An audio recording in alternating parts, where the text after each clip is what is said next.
বলে উঠলো, এই যে ছদ্মবেশী কবি আজ পিছনেই ঘুরে থাকবে নাকি আমাকেও একটু দেখবে? ম্যামের কথা শুনে আমার বুকের ভেতর যেন ঝড় বইছে। আস্তে আস্তে ঘুরে দাঁড়াতেই দেখি ম্যাম লাল রঙের একটা শাড়ি পরে আছে, কাঁধে আঁচলটা ঝুলিয়ে দাঁড়িয়ে আছেন, হালকা বাতাসে চুল উঠছে আর চোখ দুটো ঝলমল করছে।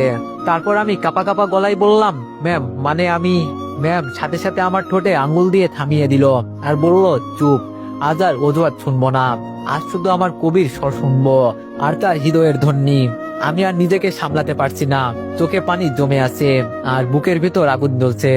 হঠাৎ ম্যাম খুব কাছে এসে আমার বুকে মাথা রাখলো, আমি যেন জমে গেলাম। ম্যাম বলে উঠলো, জানো 8 মাস আগে যখনই তুমি আমাকে লুকিয়ে কবিতা পাঠাতে, আমি তোমার কবিতা পড়তাম, মনে হতো কেউ আমাকে ভিতর থেকে বুঝছে। প্রতিটা লাইনে প্রতিটা শব্দে আমি নিজেকে খুঁজে পেয়েছি। সব সময় তোমাকে আমার পাশে খুঁজেছি, আমার পাশে চেয়েছি। আমি ধীরে ধীরে হাত বাড়িয়ে ম্যামের চুল হাতে রাখলাম। উনি চমকে উঠলেও কিছু বললেন না। আমি সাহস করে কানে ফিসফিস করে বললাম, ম্যাম আপনি জানলেন কেমনে আমি ছদ্মবেশী কবি? ম্যাম বলল, 8 মাস আগে তুমি হাসপাতালে বলেছিলে মনে আছে? তখন তোমার চোখে আমার জন্য সত্যিকারের ভালোবাসা দেখতে পাই, কিন্তু আমার বলার মতো ক্ষমতা থাকে না। আমি আর ম্যামকে কিছু বলতে না দিয়ে আবার শক্ত করে জড়িয়ে ধরলাম। তারপর বললাম, ম্যাম আমি শুধু আপনাকেই ভালোবাসি, I love you, I love you so much. Ma'am বলল, এখন থেকে তাহলে নো ম্যাম, আর তুমি করে বলো। আমি বললাম ঠিক আছে। ম্যাম বলল, তাহলে আবার বলো। আমি বললাম, আই লাভ ইউ। ম্যাম বলল, আই লাভ ইউ টু। কিছুক্ষণ পর ম্যাম মুখ তুলে আমার চোখের দিকে তাকালেন। আমি ম্যামের মুখ দুহাতে ধরে ওনার কপালে হালকা চুমু খেলাম। উনি প্রথমে শিহরিত হলেন, তারপর বললেন, আজ থেকে তুমি শুধু আমার আর আমি শুধু তোমার।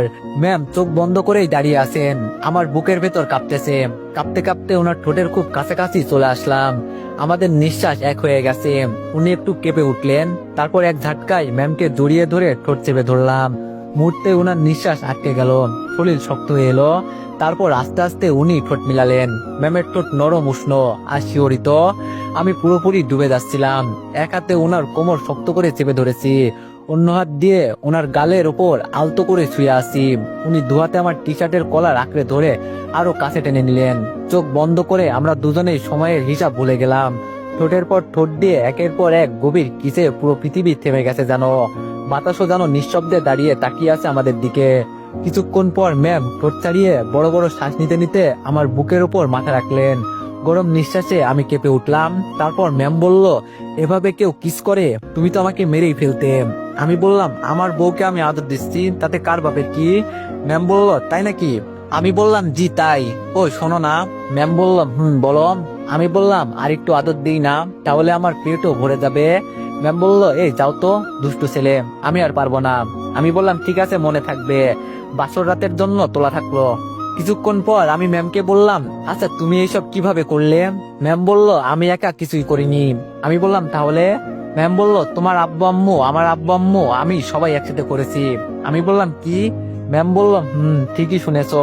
আমি সন্ধ্যা রাতেই তোমার আমার ফ্যামিলিকে সব জানিয়ে দিই। সব শুনে ওনারা আমাকে এই প্ল্যান দেয়, সবাই এই প্ল্যানে সামিল। সেজন্য তোমাকে রাতে খাওয়ার জন্য আর কেউ ডাকেনি, যাতে ঘুম ভেঙে যায়। আমি বললাম, ওরে আল্লাহ, কি প্ল্যান এইসব?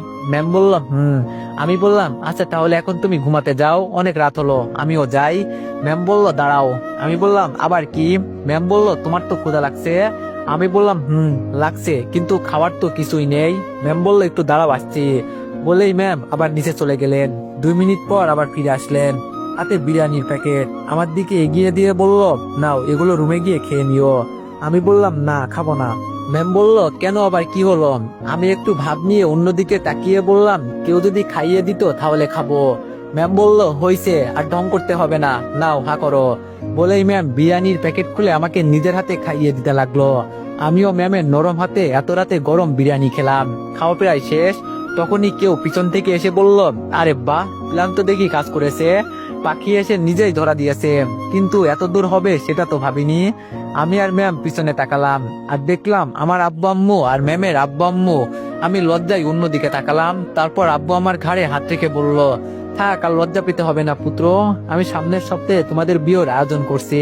কি বলিস বন্ধু? আঙ্কেল বলল, তুই যা বলবি তাই হবে। বলে ওনারা হাসতে লাগলেন। তারপর আমরা যে যার রুমে চলে আসলাম। আমাদের প্রেমের 1 সপ্তাহ পর আমাদের বিয়েটা ধুমধাম করে হয়ে গেল। আজ আমাদের বাসর রাত। আমি দরজার সামনে দাঁড়িয়ে আছি। আজকে কেন জানি ভিতরে ঢুকতেও ভয় লাগছে। কোন রকম নিজেকে সাহস জুগিয়ে ভিতরে প্রবেশ করলাম। ঘরের ভিতর হালকা গোলাপের সুগন্ধ ছড়িয়ে আছে, আর ম্যাম লাল শাড়িতে কাটে বসে মাথায় ঘুমটা দিয়ে। লাজুক মুখটা আদো আলোয় কত সুন্দর লাগছিল, যেন চোখ সরানো যাচ্ছে না। আমি আস্তে আস্তে এগিয়ে গেলাম। বিছানার ধারে যেতেই ম্যাম খাট থেকে নেমে আমার পায়ে হাত দিয়ে সালাম করলো। আমি ম্যামকে আমার 2 হাত দিয়ে তুলে বললাম, আরে কি করছেন, আমি তোমার ছোট, পায়ে হাত দিয়ে সালাম করতে হবে না। ম্যাম বলল, এটা বাসর ঘরের নিয়ম, আর তুমি আমার স্বামী, তাই পায়ে হাত দিয়ে সালাম করতে হয়। আমি বললাম, বা তুমি তো অনেক নিয়মই জানো দেখছি। ম্যাম বলল, জানি। আমি বললাম, তো আর কি কি করতে হয় বলো আমায়। ম্যাম বলল, বলছি আগে খাটে বসো। বলেই ম্যাম আগে খাটে বসলো। তাই আমিও ম্যামের সামনে খাটে বসে পড়লাম। বসতে আমার গলা শুকিয়ে গেল। কিছুক্ষণ চুপচাপ থাকলাম, তারপর সাহস করে বললাম, আজকে থেকে আমি কথা দিচ্ছি সারা জীবন তোমাকে আগলে রাখবো। ম্যাম আস্তে করে মাথা নিচু করলো। ঘুমটার আড়ালে লজ্জার হাসি, কিন্তু চোখে চিকচিক করছে পানির মতো আবেগ। আমি হাত বাড়িয়ে আস্তে করে তার হাতটা ধরলাম, কিন্তু হাতটা আমার অনেক কাঁপছে। তাই ম্যাম একটু মুচকে হাসি দিয়ে বলল, তোমার হাত কাঁপছে কেন? আমি বললাম, কই না তো। ম্যাম বলল, এই কাঁপুনি কি ভয় নাকি ভালোবাসার? আমি কিছুই বললাম না, শুধু আস্তে করে হাতটা ঠোঁটে ছুঁয়ে দিলাম।